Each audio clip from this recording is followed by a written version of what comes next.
even after obtaining white male privilege, right? The mythical white male privilege, this person found out that, hey, life is really hard as a guy, as a man, because nobody gives a F about how you feel.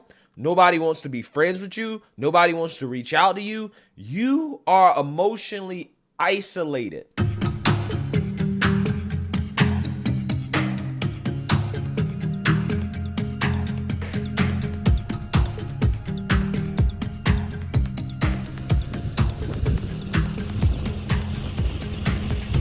Welcome or welcome back to the show. I'm Anna and you're watching Anna Speaks Out. Thanks for being here.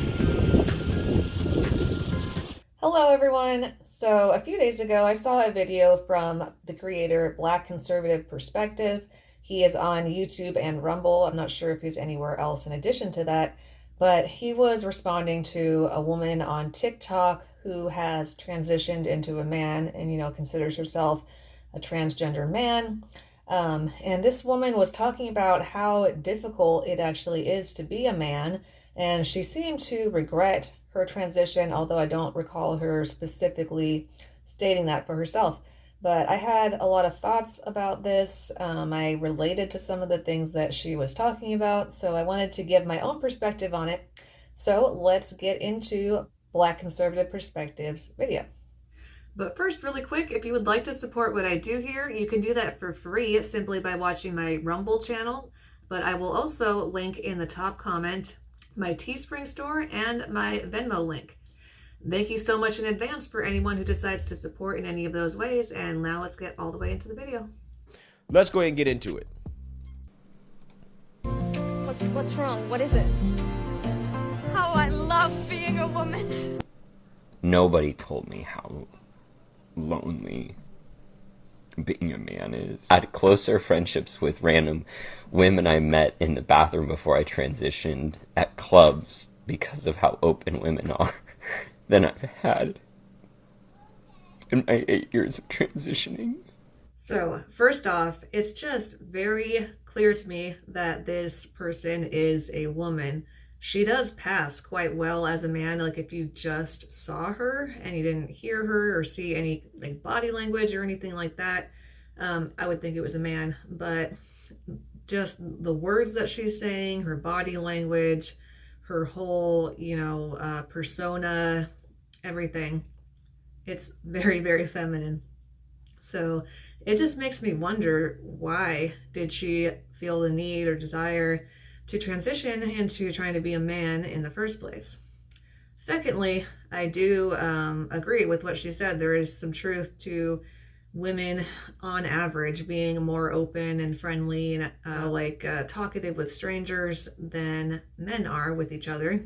I had an experience that comes to mind off the top of my head of being at a bar once a few years ago, which is not something that I do these days, but every once in a while I had in the past when friends wanted to go to one. And I was going to the bathroom and I was singing in the stall, and I came out and this woman's like, wow, you have such a beautiful voice, blah, blah, blah, blah, and had a whole conversation. Stuff like that happens. I don't think stuff like that happens with men from what I've heard. And I have heard of some men being lonely because they feel like nobody really wants to get to know them or be there for them really. So it is kind of sad. So I see where this woman is coming from. Because women are just so much more vulnerable and deep than men. But to have known, and I think a lot of trans men feel this, is we knew what depth felt like before we transitioned. We knew what it felt like to have people want to hug us. And to have people want to talk to us. And to have a community. And then you transition and you're just a guy walking down the street that people cross the street so that they're not near you. And friendships are so much harder to build. And people are colder. What's hard is none of this invalidates how real and raw women and people who are in marginalized groups feel about cis white men. All of that's valid. But I also now understand why the suicide rate is so much higher in men. Because this shit is lonely. Okay, there's a lot to unpack there, as they say. So I do not agree that it's valid that on average, cis white men, and I don't like the term cis at all. There are just men and women, and then there are men and women who have a, mental emotional disorder causing them to disassociate with their God-given gender. So I don't like the term cis. It doesn't really, I don't think it's really valid to say cis and trans. There's just men and women, and there's men and women who have disorders. But anyway, it is not valid to assume that the average white man is a threat, or that there's so many problems with specifically white men. Maybe the reason why the suicide rate is so high with them is because of this ideology that there is such a problem with them. If you look at crime statistics, they're not the primary ones committing the most violent crimes. Not to say that they never commit crimes, of course they do. But, they're not the biggest threat out there.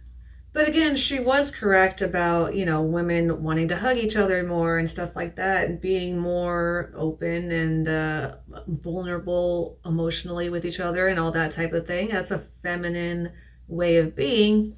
So I really don't know, again, why she decided to transition. Maybe she thought that she would be one of the good white men, but maybe that's an example of pride coming before a fall. And this is a very sad, tragic, possible example of that. And I'm an emotionally mature man. I know how to build friendships, and it is still really, really hard. Correction, she is not an emotionally mature man, she's a woman. And women on average seem to me to have a higher emotional intelligence. So there you go. Try to think about how you can, in your small little community where you feel safe, can reach out to the men in your life and just help them feel maybe seen for a moment. Or do little conversations to help their emotional maturity so that they can reach out to people and have deeper guy friendships. So I'm quite curious to know what the males in the audience think about that idea that she just brought up of helping men to feel more comfortable, like expressing their minds and their thoughts and feelings and everything. Because to a degree, it seems like that could be helpful to me, to help them work through things instead of bottling it up and having fits of rage here and there or whatever. It seems like a lot of men could use to have a little bit more of an outlet for expressing themselves. A wife could be a good one if they're married, but if they're not, maybe a female friend or a sister, even a mother, just somebody who encourages them to express themselves and their feelings when they need to. I'm not saying that they should, start acting like women and start crying a lot more, because women tend to express themselves more in that way, or, any of that type of thing, start going overboard. But, I feel like it could be helpful to have somebody to vent their feelings to just a little bit more often. So I'm curious to know what the men in the audience think about that. But let's see what Black Conservative Perspective has to say about it. Just saying. It's kind of hard to believe that trans male was actually once a woman, I guess. I mean, I guess technically still a woman, a biological woman, biological female. But even after obtaining white male privilege, right, the mythical white male privilege, this person found out that, hey, life is really hard as a guy, as a man, because nobody gives a F about how you feel. Nobody wants to be friends with you. Nobody wants to reach out to you. You are emotionally isolated, okay, as a man in modern society. This is an emotion that a lot of men feel, okay? We are emotionally isolated.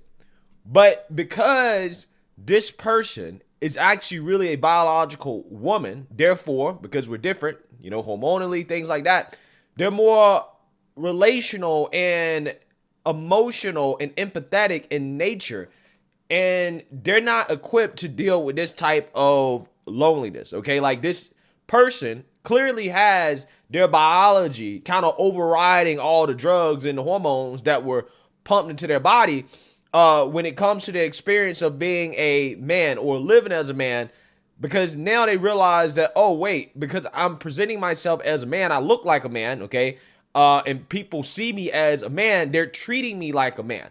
And as a woman, this is not right, okay, because I'm actually really a woman. This is not right emotionally for me. This person's having a hard time coping with the reality of being a man.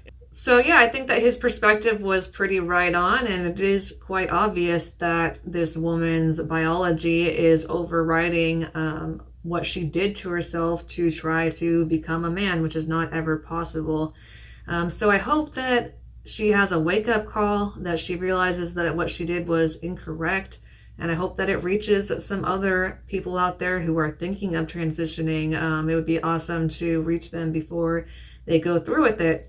Or, you know, even ones who already have. I know that sometimes it's possible to detransition. I'm sure it always is to some degree or another, at least in your mind. So I just hope that some people will be saved from the atrocity of believing that they're in the wrong body, and ultimately that they will find a relationship with Jesus Christ, which is their true salvation.